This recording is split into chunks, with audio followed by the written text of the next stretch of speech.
सबसे पहले तो आप सभी स्टूडेंट्स का वेलकम है हमारे अनदर क्लास के लेक्चर में। और क्लास 10 कंप्यूटर में हमारा जो चल रहा है चैप्टर नंबर 2 चल रहा है। ठीक है, जिसमें हम लोगों ने ऑलरेडी बहुत सारे जो टॉपिक्स थे वो कवर कर लिए हैं। कुछ अंतिम दो चार टॉपिक और बचे हुए हैं जिनकी तरफ हमको चलना है और समझना है बहुत ही ब्रीफली में।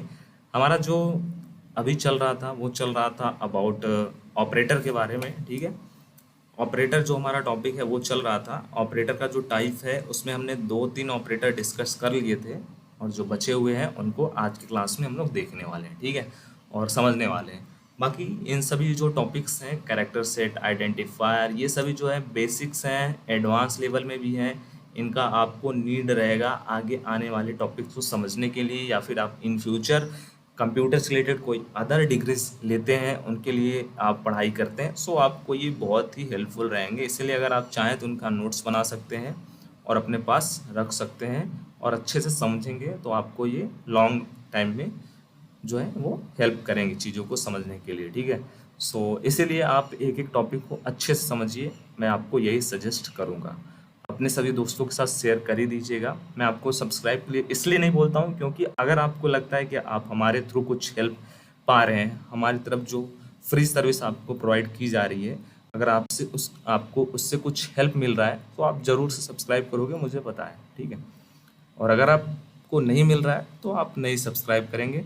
मेरे कहने से आपको ज़्यादा कुछ नहीं फोर्स करने वाला हूँ इन सब चीज़ों के लिए मैं। ठीक है, क्योंकि जो हमारा बिलीव है और जो हमारा मोटिवेशन है वो है आप सभी को घर बैठे उन सभी छात्रों तक एजुकेशन को यूट्यूब के माध्यम से फ्री में पहुंचाना जो कोचिंग या फिर इंस्टीट्यूट में नहीं जा सकते हैं और जिनके पास इतना पैसा नहीं है कि वो फीस नहीं पे कर पाते। ठीक है, इस कदम के लिए हम सदैव अग्रसर रहेंगे।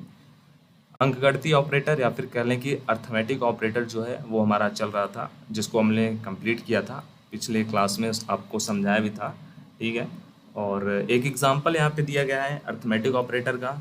जैसे यहाँ पे एक एक्सप्रेशन दिया गया है, यहाँ पे इंटीजर एक्स वाई, और यहाँ पे दिया गया है ऐड करने के लिए multiply, subtraction, multiplication, division and modulus. ठीक है, और ये सभी क्या है, ये सभी हमारे अर्थमेटिक ऑपरेटर हैं। ठीक है, और एक्स को हमने यहाँ पे डिफाइन किया गया है। एक्स की जो वैल्यू है वो 10 है, 3 की वाई की वैल्यू जो है वो 3 है। यहाँ पे हमने डिफाइन किया है। यहाँ पे हमने एक वेरिएबल ऐड नाम का बनाया है, मतलब एडिशन के लिए। उसमें हमने दो नंबर को क्या किया है, ऐड किया है, एक्स और वाई को। यहाँ पे हमारा 13 मिला। फिर उसके बाद ऐसे ही हमने सब्सट्रैक्ट मीन सब्सट्रैक्शन के लिए एक SUB नाम का वेरिएबल बनाया है और हमने इन वैल्यू को क्या किया, सब्सट्रैक्ट किया। कैसे किया, x plus y, x minus y, फिर यहाँ पे मल्टीप्लिकेशन, फिर यहाँ पे डिवीज़न, फिर यहाँ पे मॉडुलस। ये सभी ऑपरेटर यहाँ पे हैं, इसीलिए यही हमारे एक्शन परफॉर्म हो रहे हैं। ठीक है, ये सभी ऑपरेटर ही निर्धारित करते हैं कि हमारे कौन से जो एक्शन है वो परफॉर्म होंगे इन दो वेरिएबल के बीच में। ठीक है, हमारा ऐसे ही आगे का जो आउटपुट है वो यहाँ पे आपको दिया गया है, मॉडुलस का भी आउटपुट दिया गया है। आई होप क्लियर हो गया होगा। अगर एस्टरडे लेक्चर आपने मिस किया है तो आपको समझ में नहीं आया होगा, तो आप उनको देखना चाहें तो आप चेक कर सकते हैं प्लेलिस्ट में विजिट करके। आज हम देखने वाले हैं हमारे कंपाउंड असाइनमेंट ऑपरेटर, या फिर कह लें हिंदी में संयुक्त निर्धारण ऑपरेटर। ठीक है, सी में जो हमारे संयुक्त निर्धारण ऑपरेटर होते हैं उनका भी उपयोग किया जाता है। जो निर्धारण ऑपरेटर तथा अंकगणितीय ऑपरेटर को निरूपित करने का संक्षिप्त माध्यम होता है। ठीक है, जो हमारे दो ऑपरेटर प्रीवियस आपको पढ़ाए गए हैं, assignment operator and arithmetic operator, ये जो हमने पढ़ा है ना, फर्स्ट ऑपरेटर असाइनमेंट, सेकेंड हमने पढ़ा है ऑपरेटर का टाइप अर्थमेटिक। इन्हीं दोनों का कंबाइंड जो स्वरूप है वो हमको देखने को मिलता है कंपाउंड असाइनमेंट ऑपरेटर। ठीक है, कंपाउंड असाइनमेंट ऑपरेटर के अंतर्गत हमको arithmetic operator and assignment operator दोनों का संयुक्त रूप देखने को मिलता है। ठीक है, तो अगर आपने first assignment operator and second number arithmetic operator को समझ लिया है तो इस ऑपरेटर को समझने में आपको किसी भी प्रकार की कोई असुविधा नहीं होगी। ठीक है, जो हमारा अर्थमेटिक ऑपरेटर है वो है प्लस, माइनस, मल्टीप्लिकेशन, यहाँ पे मॉडुलस, यहाँ पे डिवीज़न, ठीक है। और जो हमारा असाइनमेंट का ऑपरेटर है उसको भी इसी के साथ यहाँ पे ऐड कर दिया गया है। टोटल आप देख ही सकते हैं, ठीक है। और यहाँ पे ये हमारा ऑपरेटर बन गया, कौन सा, कंपाउंड असाइनमेंट ऑपरेटर, ठीक है। और यहाँ पे कुछ एग्जांपल आपको दिया गया है, x plus equal to y, इसका मतलब ये होगा x plus one, sorry y नहीं, यहाँ पे 1 था, ठीक है। ऐसे यहाँ पे दिया गया x माइनस इक्वल टू 1, तो इसका जो मतलब है वो ये है x माइनस 1। फिर ऐसे ही आगे भी चीज़ें आपको 3 और एग्जाम्पल के साथ दिखाई गई है, दर्शाई गई, ठीक है। सो कंपाउंड असाइनमेंट ऑपरेटर में किसी प्रकार का आपका डाउट नहीं होना चाहिए। अगर आपने असाइनमेंट ऑपरेटर कौन कौन से होते हैं ये सभी प्रीवियस क्लास में आपको बताया, और सॉरी अर्थमेटिक ऑपरेटर ये है, ठीक है, और असाइनमेंट ऑपरेटर ये है हमारे इक्वल, ठीक है। असाइनमेंट ऑपरेटर का जो हमारा सिंबल है वो होता है इक्वल। बाकी अर्थमेटिक ऑपरेटर से आप सभी बहुत पहले से ही परिचित हैं, plus minus multiplication division modulus, ये सभी हमारे अर्थमेटिक ऑपरेटर है। सो अर्थमेटिक ऑपरेटर और असाइनमेंट ऑपरेटर दोनों को मिला करके संयुक्त करके बनाया गया है कंपाउंड असाइनमेंट ऑपरेटर। नेक्स्ट है हमारा relational operator. Relational operator important है और इसका जो लॉजिक है वो भी आपको अच्छे से समझ में आएगा। जो आप इसका मीनिंग समझ सकते हैं अपनी लैंग्वेज में, ये रिलेशन बताता है या फिर इसके जो ऑपरेटर हैं उनका यूज़ हम लोग दो वेरिएबल के बीच में रिलेशन प्रकट कराते हैं इनका यूज़ करके, ठीक है।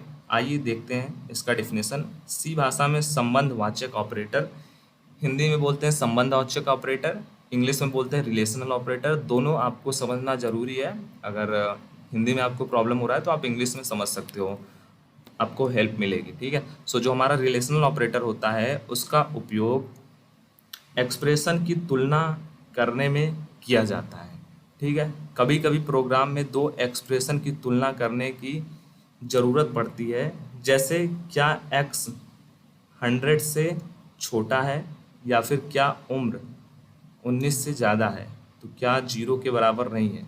ऐसे बहुत सारे आती हैं चीज़ें, तब हम लोग उसका यूज़ करते हैं रिलेशनल ऑपरेटर का, ठीक है।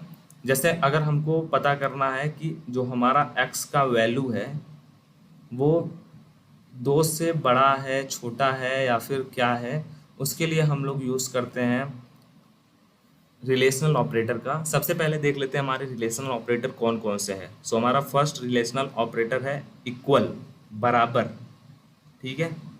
और जो हमारा रिलेशनल ऑपरेटर है बराबर, उसका सिंबल है 2 टाइम इक्वल, ठीक है। असाइनमेंट में सिंगल टाइम रहता है इक्वल, और इक्वल में डबल टाइम इक्वल रहेगा, ठीक है। ग्रेटर देन आपको ऑलरेडी पता है, उसके बाद less than equal to, greater than equal to, उसके बाद नॉट इक्वल टू। ये सभी इसके सिंबल हैं रिलेशनल ऑपरेटर के, ठीक है। फर्स्ट है हमारा बराबर, फिर उसके बाद है हमारा ग्रेटर देन का सिंबल, फिर है हमारा लेस देन का सिंबल, फिर उसके बाद यहाँ पे दिया गया है greater than equal to, and यहाँ पे लेस देन और इक्वल टू, फिर यहाँ पे नॉट इक्वल टू, ठीक है। सो अगर हमको पता करना रहेगा कि क्या रिलेशनल है, क्या रिलेशन है दो यहाँ पे इन चीज़ों के बीच में, दो एक्सप्रेशन की तुलना करनी होगी, तब हम लोग इसका यूज़ करेंगे, ठीक है। जैसे यहाँ पे एक एग्जांपल आपको दिखाना चाहूँगा। जैसे अगर हमको बताना है कि जो हमारे x की वैल्यू है x 5 के बराबर है, ठीक है, x 5 के बराबर है। अगर हमको इसको प्रोग्राम में लिखना रहेगा तो हम लोग कैसे लिखेंगे इसको, इसके लिए हम लोग यूज़ करेंगे इक्वल का जो सिंबल है, इक्वल का जो ऑपरेटर है उसका, x इक्वल टू 5, ये हमारा रहेगा करेक्ट वे।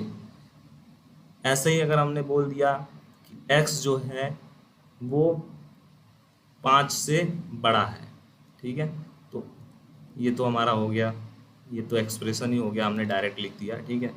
ऐसे ही अगर आपको दे दिया गया कि जो हमारा 10 है, क्या 10 है, जैसे यहाँ पे दिया गया ना, क्या x 100 से छोटा है, ठीक है। सो इसका हम लोग जैसे यहाँ पे दिया गया ना, क्या x 100 से छोटा है, इसको हम लोग एक्सप्रेशन में या फिर ऑपरेटर का यूज़ करेंगे, कैसे लिखेंगे? क्या x 100 से छोटा है? ठीक है, तो x, उसके बाद हम लोग क्या करेंगे, लेस देन का चिन्ह लगाएंगे 100। अब यहाँ पे ये हो गया x जो है, क्या x 100 से छोटा है, x is less than equal to 100। ठीक है, x is less than 100। So इस प्रकार हम लोग प्रोग्राम में इसका यूज़ करेंगे। नेक्स्ट यहाँ पे है हमारे logical operator, increment operator, decrement operator and conditional operator and size of operator. ये जो 4 और ऑपरेटर हैं, इनके बारे में हम नेक्स्ट लेक्चर में देखेंगे और समझेंगे। आज का जो है आपका compound assignment operator and relational operator में अगर कोई भी डाउट रहता है तो आप कमेंट बॉक्स के थ्रू आप हमें बता सकते हैं, हम उन पे आपको इजीली वे में रिप्लाई से